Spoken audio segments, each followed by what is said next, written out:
আমি আর মা ধানক্ষেতের পাশে কাজ করছিলাম। হঠাৎ আমার মনে হলে কেউ আমাদের দেখছে। আমি ভয় পেয়ে কাজ বন্ধ করে দিলাম। তখন মা কাতর স্বরে আমাকে বলল, বাবা, আমার তো এখনো হয়নি। আমার শেষ কাজটুকু করে দাও, তোমার পায়ে পড়ি। মার এমন কথায় আমার খুব মায়া হলো, তাই আমি পাগলের মতো তাড়াতাড়ি কাজ শেষ করলাম। বন্ধুরা, আজকে তোমাদের বলল আমার মায়ের সাথে ধানক্ষেতে কিভাবে কাজ করলাম সেই সত্যি ঘটনা। গল্পটি শেষ পর্যন্ত শুনলে তোমাদের পানি ধরে রাখতে পারবে না। আমার নাম রাসুল। আমরা মধ্যপ্রদেশের ইন্দোরের কাছাকাছি একটি গ্রামে বসবাস করি। আমার বাবা রঘুনাথ অনেক দিন হল বিদেশে গেছেন। ভাগ্য পরিবর্তনের আশায় তিনি আমাদের বলেছিলেন প্রত্যেক বছর 2 মাসের জন্য ছুটি নিয়ে বাড়িতে আসবেন। কিন্তু এখন তিনি আমাদের বলেছেন যে আগামী 5 বছরের জন্য বাড়ি ফিরতে পারবেন না। কারণ স্থায়ীভাবে ভিসা পাওয়ার জন্য বিদেশে 5 বছর তাকে টানা থাকতে হবে। এটা আমার এবং আমার মায়ের জন্য একটি মর্মান্তিক খবর ছিল। কারণ এর অর্থ হল এখনও আরও 4 বছর আমরা বাবার সাথে দেখা করতে পারব না। গল্প শুরু করার আগে আপনাদের আমার পরিবারের সাথে পরিচয় করিয়ে দেই। আমি আমার বাবা মায়ের একমাত্র সন্তান। আমার বয়স 20 বছর। সুগঠিত শরীর, লম্বায় প্রায় 6 ফিট। আমরা মূলত কৃষক করি। খেতে পরিশ্রম আর বাড়িতে গরুর দুধ সহ ভালো ভালো খাবার খেতে পেয়ে আমাকে প্রায় ষাঁড়ের মতো দেখতে হয়েছে। এখন আমি বিয়ে প্রথম বর্ষে পড়ছি। আসলে আমি খুব অন্য রকমের ছেলে। গ্রামের 3-4টি মেয়েকে দিয়েছি। গ্রামে আমাদের বড় চাষ করা জমি আছে। সেই জমিটি গ্রাম থেকে অনেকটাই দূরে। জমিতে আমরা মূলত 2টি চাষ করি, ধান ওয়াক। মাঠের এক কোনায় আমাদের গবাদি পশুর চালাও আছে, সেখানে আমি প্রতিদিন কাজের জন্য যাই। আবার অনেক সময় আমার মাও সাহায্য করতে আমার সাথে যায়। এবার আমার মায়ের সঙ্গে আপনাদের পরিচয় করিয়ে দেই। আমার মায়ের বয়স 42 বছর। আমার মা একটি কৃষক পরিবার থেকে বিলং করে। তাই বাড়িতে এবং মাঠে-ঘাটে কঠোর পরিশ্রমের কারণে মায়ের শরীর খুব ভালো এবং পাকাপোক্তভাবে গড়ে উঠেছে। আমার মায়ের গায়ের রং একটু গাঢ়, একটু মোটাসোটা হলেও মা যেহেতু 5 ফিট 6 ইঞ্চি, তাই মাকে মোটাসোটা বলে মনে হয় না। আমি কোনোদিনই আমার মায়েরও দেখতে পাইনি। তবে সে কি খুব বড় অধিকারী? আমি আগেই বলেছি যে সে একটু গোলগাল প্রকৃতির, মানে মোটাসোটা। সুতরাং মায়ের খুব বড় আকারের। হাঁটার সময় মায়ের শাড়ির মধ্যে ঝাঁকুনি দেয়। কি যে দারুণ দৃশ্য তা বলে বোঝানো যায় না। আমার মা বাড়ির বাইরে ভেতরে সব সময় শাড়ি পরে থাকেন। গরমকালে তিনি বাড়িতে শাড়ি পরা বাদ দিয়ে শুধুমাত্র 2 জোড়া পরে থাকেন। এর ফলে মায়েরা আরও বড় মনে হয়। এবং কাজের সময় মা যখন নিচু হয়ে কাজ করে তখন মায়ের বড় উল্টানো হাড়ির মতো করে বেরিয়ে আসতে চায়। আমার মনে হয় গরমকালে মা নিচে পড়ে না। তাই আমি কোনো বাড়ি আউটলাইন দেখতে পাইনি। বাড়িতে আমি প্রায় লুকিয়ে লুকিয়ে আর চোখের মধ্যে লুকিয়ে থাকা মায়ের দেখতাম। আমি জানি না এসব লুকিয়ে দেখা কাণ্ডগুলো টের পেয়েছে কিনা। কারণ কখনোই আমি মায়ের দিক থেকে এমন কোনো ইঙ্গিত পাইনি যে মা বুঝতে পেরেছে যে মায়ের তাকে চোখ দিয়ে গিলে খায়। আমার বাবা বাড়ির বাইরে থেকে আমাকে ঘরের মানুষ কি করে তুলেছে, আমার মা আমাকে বাড়ির বল বলে খেপাত। যখনই আমি কোনো কাজ করতে চাইতাম না তখনই মা বলতো, তুই তো এখন বাড়ির বল, তুই যদি কাজ না করি তাহলে কে করবে শুনি? তোর বাবার কাজগুলো তোকে এখন করতে হবে, তাই না? যেহেতু আমি নিয়মিত কলেজের বান্ধবীদের দিতাম, বরং এটা বললে ভুল হবে না যে আমার অনেক বছরের জন্য বান্ধবীরা আমাকে দিত। তাই আমি কখনোই আমার মায়ের সাথে কিছু করার চেষ্টা করিনি। তবে আমি কেবল তার দেখতাম যা বাড়িতে বিনামূল্যে দেখানো হতো। আমার নিজের মাকে দেওয়ার কোনো ইচ্ছাই ছিল না। আমি আমার মায়ের জীবন সম্পর্কে কিছুই জানি না। তবে আমার মনে হয়েছিল যে তিনি অবশ্যই তার নিজের রুমে নিচের ইচ্ছা পূরণ করেন। কারণ আমার বাবার বিদেশ যাওয়া প্রায় 1 বছর হতে চল। আর মা অবশ্যই সত্যিকারের খাবার জন্য ক্ষুধার্ত হয়ে আছে। আর বাবা যে আরও 4 বছর বাড়ি আসবেন না, এই খবরটা ছিল মায়ের জন্য আরও মর্মান্তিক। আর আমার মা ও শারীরিকভাবে খুব ফিট এবং সুন্দর মহিলা ছিলেন। তাই আমার জানা ছিল না তিনি কিভাবে তার এই জীবন পরিচালনা করতে সক্ষম হবেন।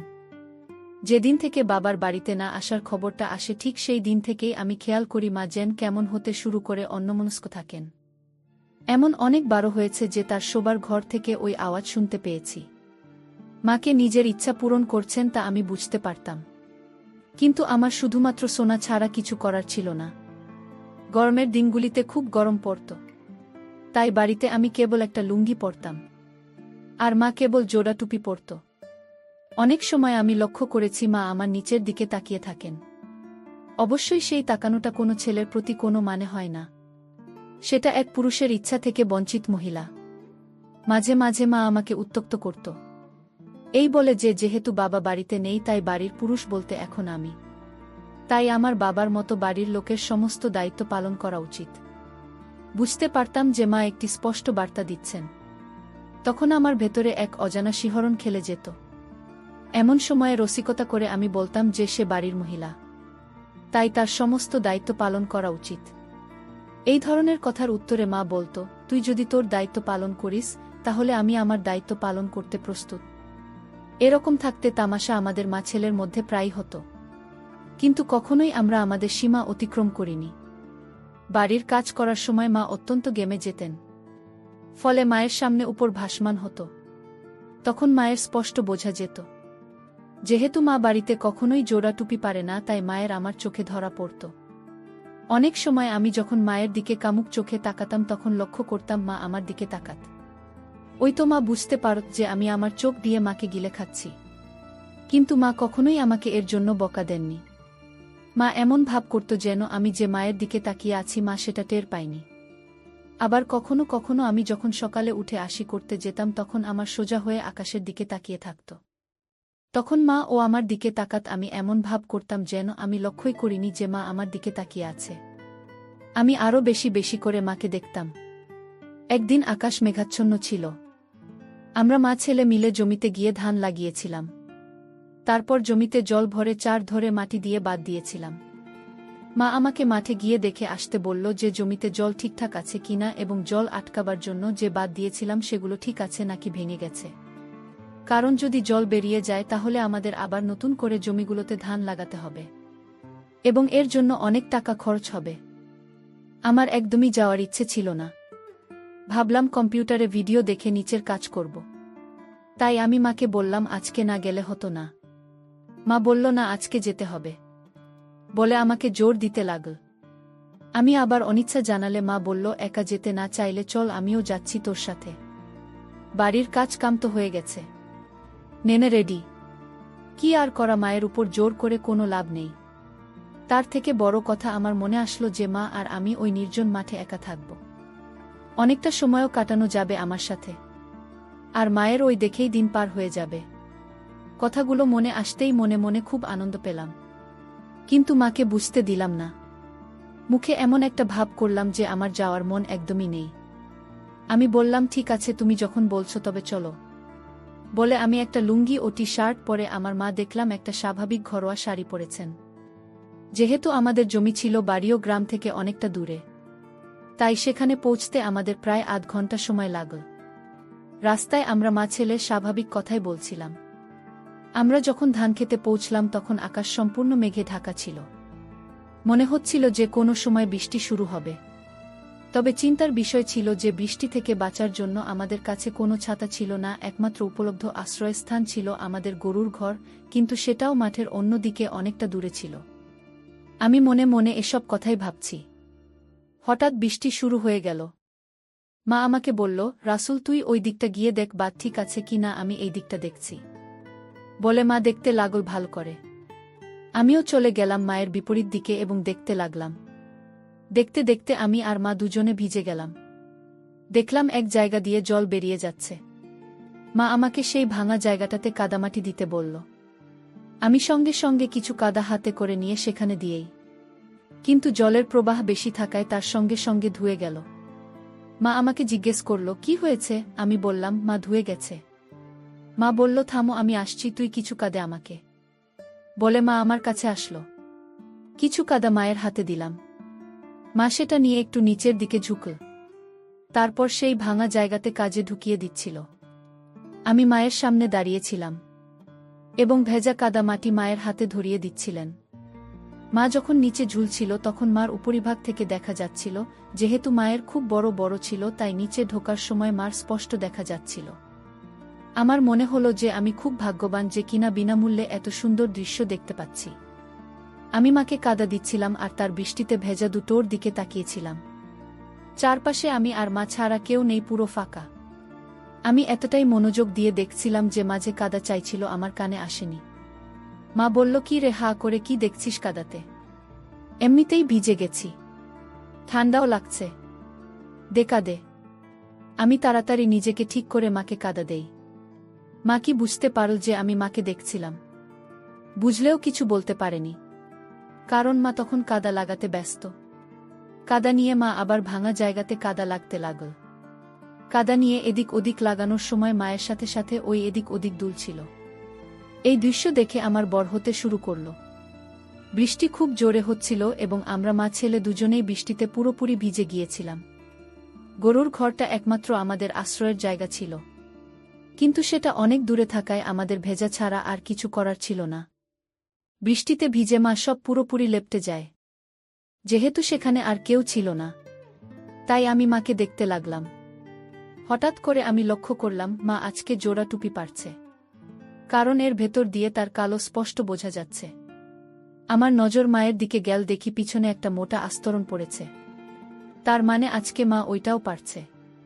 এসব দেখছিলাম, হঠাৎ মা কাছে একটা জায়গাতে চলে যায়। আমিও যাই আমার পেছন পেছন।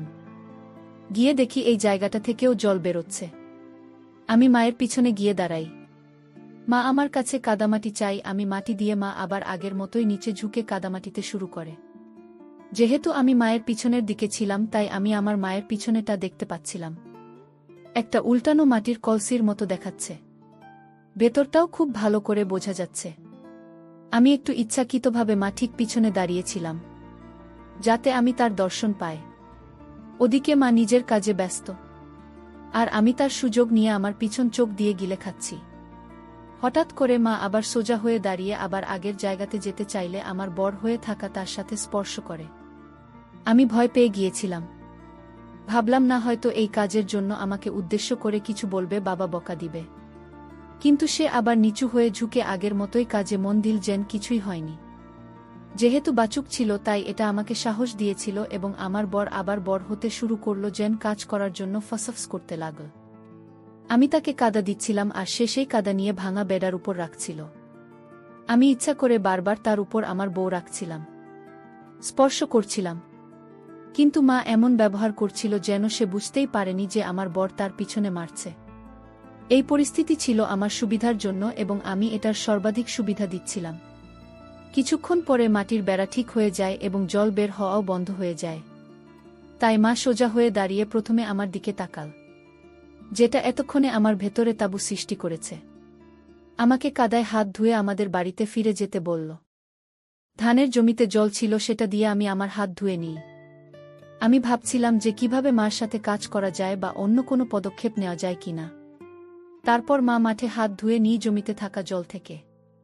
তারপর বাড়ি ফেরার রাস্তার দিকে ঘুরে দাঁড়ায়। ঠিক তখনই যখন সে ঘুরে আমাদের বাড়ির দিকে পা বাড়ায়, তখন সে ধান ক্ষেতের কর্দমাক্ত ভেজা মাটির আলের উপর পিছলে পড়ে যায়। মাথার পিছনটা কাদামাটিতে বাড়ি খায়। জমিতে আলের উপর দিয়েই মূলত আমাদের হাতে হয়, কিন্তু মা জল আটকাবার জন্য সেই আলে কাদামাটির জোড়াতালি লাগিয়ে দেয়, ফলে সেটা অত্যন্ত পিছল হতে পারে। তাই মা হাঁটতে গিয়ে পা পিছলে পড়ে যায়। মা এমনভাবে পড়ে গেছে যে তার পেছনটা নিচে মাটির সাথে লেপ্টে গেছে। তার শাড়ি এবং নিজেও কাদা দিয়ে পুরোপুরি মেখে যায়। পড়ে যাওয়ার পর আবার ওঠার চেষ্টা করলে সে চিৎকার করে ওঠে। আমি তাকে সাহায্যের জন্য আমার হাতটা মাকে বাড়িয়ে দেই। মা পুরোপুরি জমিতে থাকা জলকাদার মধ্যে শুয়ে পড়ে। সে আমার হাতটা ধরল এবং আমাকে কাছে টানতে টানতে ওঠার চেষ্টা করল। কিন্তু যেহেতু আমার মা খুব মোটা আর ভারী ছিল, তাই যখন সে আমার হাত নিজের দিকে টেনে উঠতে চাইল, তখন সে আমাকে নিয়ে জল কাদার মধ্যে পড়ে যায়। এখন আমরা মা ছেলে দুজনেই কাদায় পড়ে যাই, আর আমাদের জামা কাপড় ভেজা কাদায় ভরে যায়। আমি যত তাড়াতাড়ি সম্ভব উঠে দাঁড়ালাম, তারপর মাকে ধরে উপরে টেনে তাকে ওঠানোর চেষ্টা করলাম। মা আমার হাতের স্পর্শ বুঝতে পারল, কিন্তু মুখে কিছুই বলল না। উল্টে নিজের দুটি হাত দিয়ে আমার হাত ধরে উপরে ওঠার চেষ্টা করল। যখন সে উঠে দাঁড়ানোর চেষ্টা করছিল, তখন স্বাভাবিকভাবেই সে সামনের দিকে ঝুঁকে পড়েছিল, এবং যখন সে পুরোপুরি উঠে দাঁড়াল, আমার হাত তখনও তার তলা দিয়ে জড়িয়ে ধরার মতো অবস্থায় ছিল। তখন আমার বর তার পিছনে স্পর্শ করছিল। আমি ধীরে ধীরে আমার তাকে তার তরমুজের মতো উপর দিতে থাকলাম। এতে তার শাড়ির উপরে থাকা কাদা আমারও লেগে। যেহেতু তার পেছনের সবটুকু কাদায় ভরা ছিল, তাই দাঁড়ানোর ফলে আমার সামনে গোটা শরীর ভেজা কাদায় ভরে যায়। কিন্তু জানি না তখন আমার কি এমন হলো যে আমি আমার হাত দিয়ে মায়ের কাদামাটি ছাড়িয়ে দিতে লাগলাম। সত্যি আমি চেষ্টা করছিলাম মায়ের শাড়ির উপর থেকে কাদা সরিয়ে দেওয়ার। মা বুঝতে পারল যে আমি তার উপর হাত দিচ্ছি, কিন্তু সে আমাকে থামাল না। আসলে আমার নিজেরও মনে হয়েছিল যে আমি খুব জোরে আমার মায়ের হাতে এনেছি।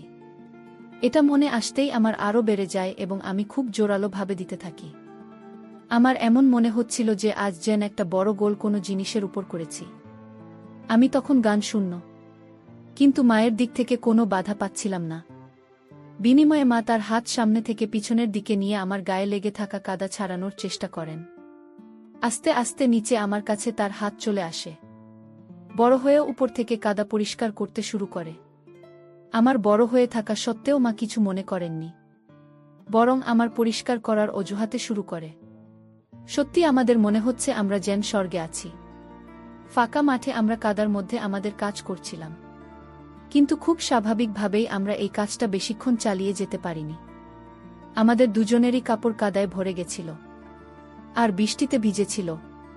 তাই আমি মাকে বলি, মা চলো তাড়াতাড়ি বাড়ি যায়, গিয়ে ভিজে কাপড় ছেড়ে শুকনো কাপড় পরে নিতে হবে, নইলে শরীর খারাপ করবে।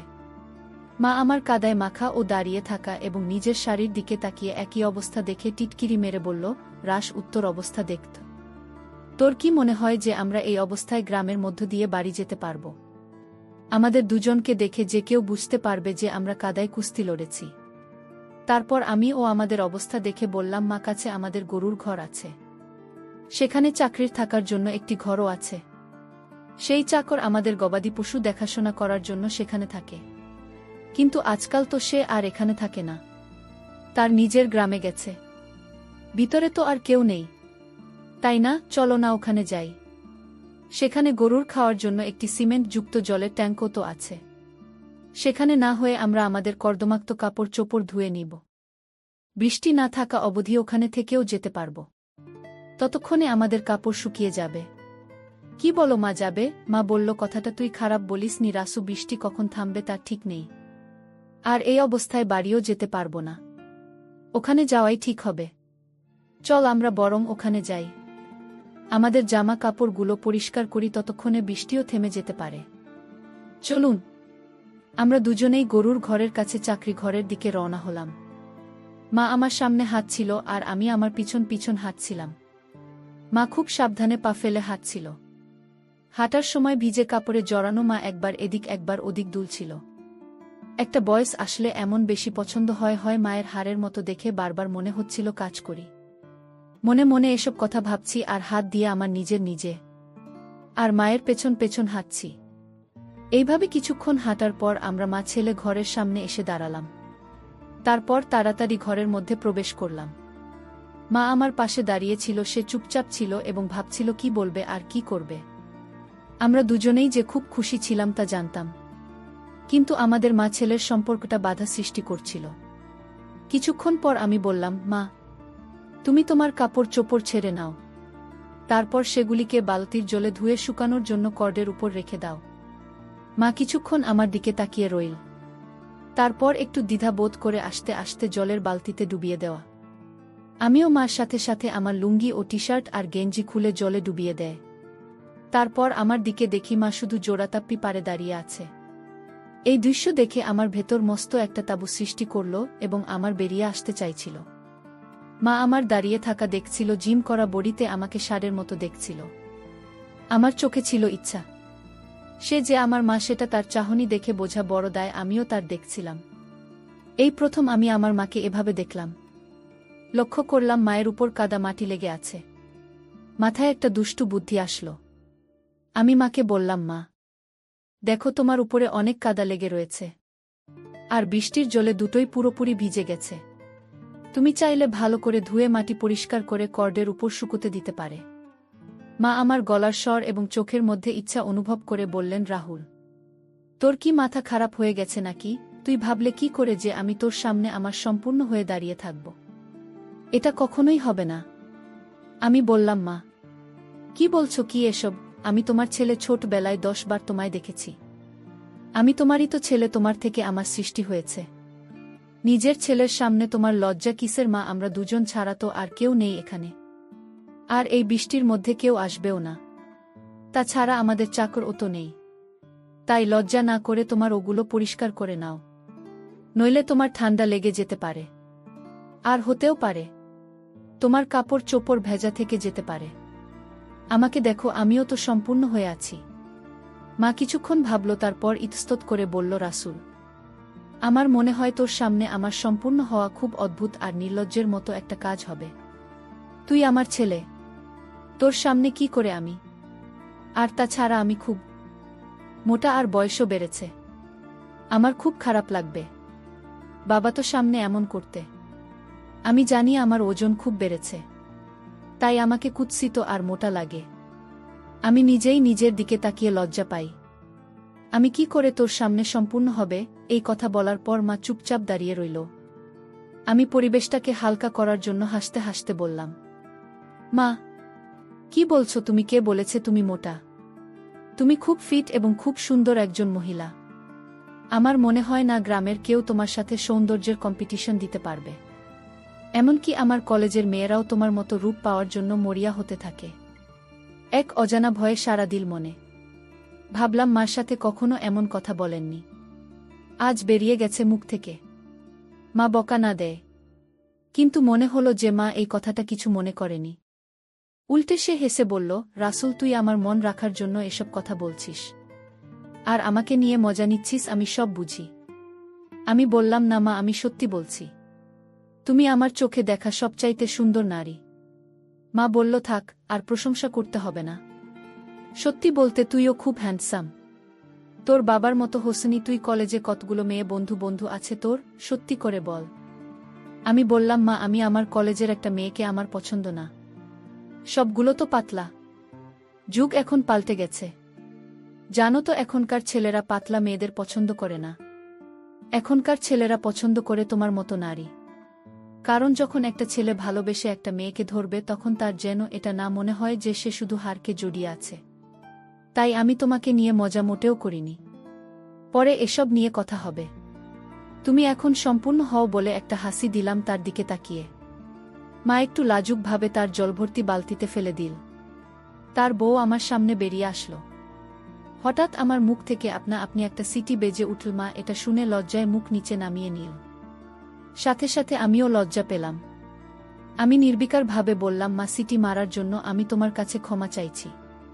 আমি ইচ্ছে করে করিনি। বিশ্বাস করো। তবে এটা প্রমাণিত যে তুমি খুব সুন্দরী। আমি বাজি ধরে বলতে পারি, যদি তুমি আধুনিক পোশাক পরে রাস্তাতে বের হও, তাহলে বুড়ো যুবক সবার মাথা ঘুরে যাবে। মা আমার কথা শুনে একটু লজ্জা পেল। তারপর বলল, রাসূল, তুই বলছিস ঠিক আছে, কিন্তু ভুলে যাস না আমি তোর মা। একটা ছেলের কখনোই তার মাকে সব কথা বলা ঠিক না। এমনকি নিজের মাকে সিটি মারাটা উচিত না।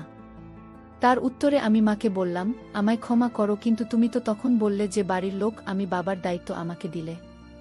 যদি বাবা তোমাকে এরকম প্রাংশা করত, তাহলে কিছু বলতে, আমি আমার বাবার সমস্ত দায়িত্ব পালন করব। তুমি শুধু এই অধিকারটা আমাকে দাও। মা একটু লাজুক হয়ে থাকতে করে।